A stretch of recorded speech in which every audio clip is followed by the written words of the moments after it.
জ্বলছে মুর্শিদাবাদ, তবে পশ্চিমবাংলায় সহিংসতা এটাই প্রথম নয়। বারবার কেন সহিংস হয়ে ওঠে পশ্চিমবাংলা? কখনো ধর্মের নামে, কখনো রাজনীতির নামে, আর ক্ষমতার লোভে এই আগুনে ঘি ঢালে কখনো তৃণমূল, কখনো বিজেপি। এবার বিষয়টি শুধুই সাম্প্রদায়িক নয়, এর গভীরে রয়েছে জমির মালিকানা ঘিরে নতুন করে উস্কে ওঠা একটি পুরনো আইন, ওয়াকফা আইন।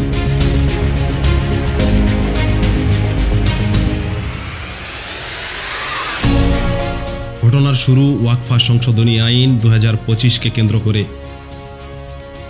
ওয়াকফা বোর্ড, যা মুসলিম চ্যারিটিগুলোকে ম্যানেজ করে, 2025 সালে তামিলনাড়ুর থিরুচেন্থুরাই নামে একটি পুরো গ্রাম ওয়াকফা সম্পত্তি বলে দাবি করে বোর্ড, যেখানে গ্রামবাসী কিছুই জানত না। কর্ণাটকে 1200 একর জমি নিজেদের বলে দাবি করে ওয়াকফা বোর্ড, যার পুরোটাই গরিব চাষিদের জমি। এছাড়াও মুকেশ আম্বানির বাড়ি, প্রয়াগরাজের কুম্ভমেলার জমি, ইডেন গার্ডেন স্টেডিয়াম, পার্লামেন্ট ভবন, এরকম আরও অনেক সম্পত্তি ওয়াকফা বোর্ড নিজেদের বলে দাবি করলে কিছু গোষ্ঠীর অভিযোগের ভিত্তিতে এই নতুন সংশোধনী আইন নিয়ে আসে কেন্দ্র সরকার, যাতে বলা হয় ওয়াকফা বোর্ডের কাঠামোতে 2 জন অমুসলিম সদস্য অন্তর্ভুক্ত করতে হবে, যাতে কোনো দুর্নীতি না হয়। আরও বলা হয় কোনো ডকুমেন্টস ছাড়া কোনো সম্পত্তি ওয়াকফা ক্লেম করা যাবে না। এই আইন সংসদে পাশ হবার পরেই সারা ভারত জুড়ে আন্দোলন ছড়িয়ে পড়ে। তারা দাবি করে এই আইনের ফলে সরকারের তত্ত্বাবধান বৃদ্ধি পেয়েছে, কারণ তারা মনে করে এটি তাদের ধর্মীয় সম্পত্তির উপর হস্তক্ষেপ।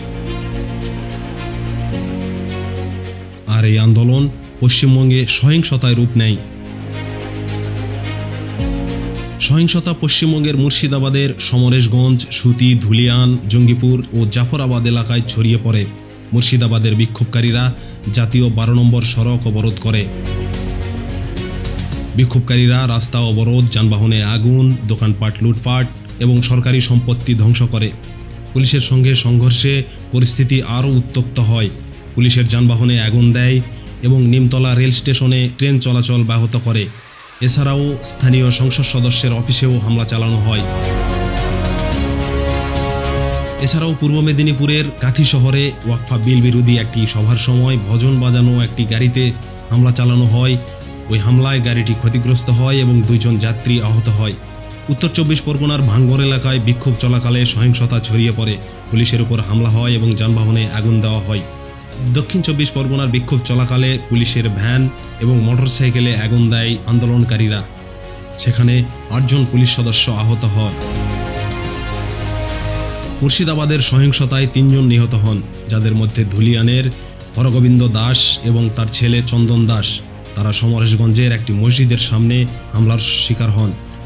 তৃতীয় নিহত ব্যক্তি 7ম শ্রেণীর ছাত্র ইজাজ আহমেদ, যিনি পুলিশের গুলিতে মারা যান। আহতের সংখ্যা 50-এর অধিক। হাসপাতাল সূত্র জানায় কিছু আহতকে মালদা মেডিকেল কলেজে রেফার করা হয়েছে। হামলার ভয়ে বহু হিন্দু পরিবার ঘরবাড়ি ছেড়ে পালিয়েছে। মালদা জেলার বৈষ্ণবনগর ও কালিয়াচক অঞ্চলে প্রায় 400 হিন্দু আশ্রয় নিয়েছে। স্থানীয় এনজিওগুলি খাবার ও ঔষধ সহায়তা করলেও প্রশাসনের সহায়তা ছিল না বলেই চলে। এই ভয়াবহ সহিংসতার সময় রাজ্য প্রশাসন কার্যত নীরব ছিল বলে জানান প্রত্যক্ষদর্শীরা। ভুক্তভোগীদের একজন বলেন, 109 বার ফোন করেও পুলিশ পৌঁছায়নি। কোথাও কোথাও পুলিশ এসে দাঁড়িয়ে থাকলেও কিছুই করেনি। প্রশাসনের নিষ্ক্রিয়তা দাঙ্গাকারীদের আরও সাহসী করে তোলে। পশ্চিমবঙ্গ সরকারের মুখ্যমন্ত্রী মমতা বন্দ্যোপাধ্যায় প্রথম 2 দিনে একবারও বক্তব্য দেননি। পরে বলেন, তেমন কিছু হয়নি, শান্তি বজায় রাখুন। এই বক্তব্য থেকেই প্রশ্ন ওঠে, এটা কি মুসলিম ভোটের লোভে এক প্রকার মৌন সমর্থন নয়? তৃণমূল কংগ্রেসের কয়েকজন প্রভাবশালী মুসলিম নেতা সরাসরি উস্কানিমূলক বক্তব্য দিয়েছেন। জমিয়তে উলামায়ে হিন্দের পশ্চিমবঙ্গ শাখার সভাপতি সিদ্দিকুল্লাহ চৌধুরী বলেছেন, ওদের সাহস কি করে হয় জমি নিয়ে কথা বলে।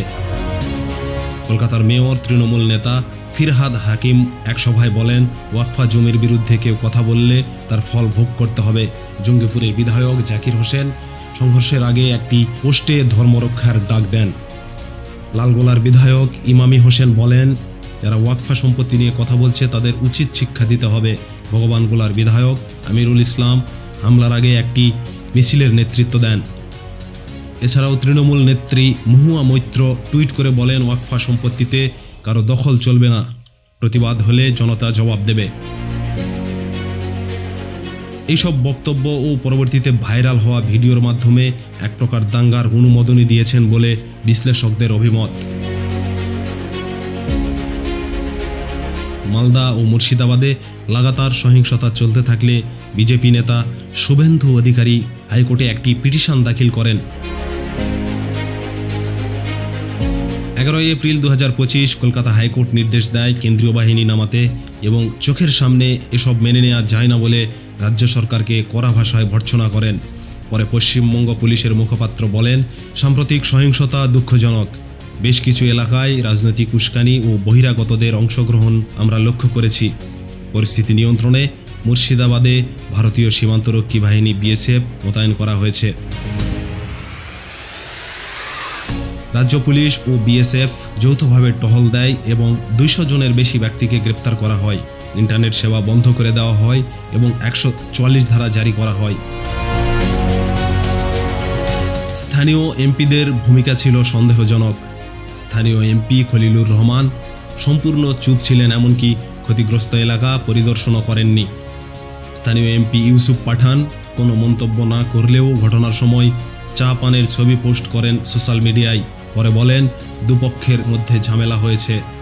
স্থানীয় এমপি আবু তাহের দাঙ্গার নিন্দা না করে বলেন, ওয়াকফা সম্পত্তি রক্ষা করতে উত্তেজনা তৈরি হয়েছে। এসব ঘটনার পর পশ্চিমবঙ্গের মুখ্যমন্ত্রী মমতা বন্দ্যোপাধ্যায় সহিংসতাকে পূর্ব পরিকল্পিত বলে অভিহিত করেছেন এবং কেন্দ্রীয় স্বরাষ্ট্রমন্ত্রী অমিত শাহকে দোষারোপ করেছেন। তিনি বলেন, ধর্মের নামে অধর্মীয় কার্যকলাপ করবেন না। এদিকে বিজেপির পশ্চিমবঙ্গ সভাপতি সুকান্ত মজুমদার দাবি করেছেন যে সহিংসতার ডাক মসজিদের মাইক থেকে দেয়া হয়েছিল। বিজেপি এই ইস্যুতে একাধিক জায়গায় মিছিল, সংবাদ সম্মেলন এবং সামাজিক যোগাযোগ মাধ্যমে অভিযোগ তোলে। রাজ্য সরকার মুসলিম ভোটের লোভে হিন্দুদের রক্ষা করেনি এবং পুলিশকে ইচ্ছে করে নিষ্ক্রিয় রাখা হয়েছে। ওয়াকফা সম্পত্তি একটি প্রশাসনিক বিষয়, কিন্তু সেটিকে ধর্মীয় রূপ দিয়ে যদি দাঙ্গায় পরিণত করা হয় তা শুধু মানবতা নয়, সংবিধানেরও অবমাননা।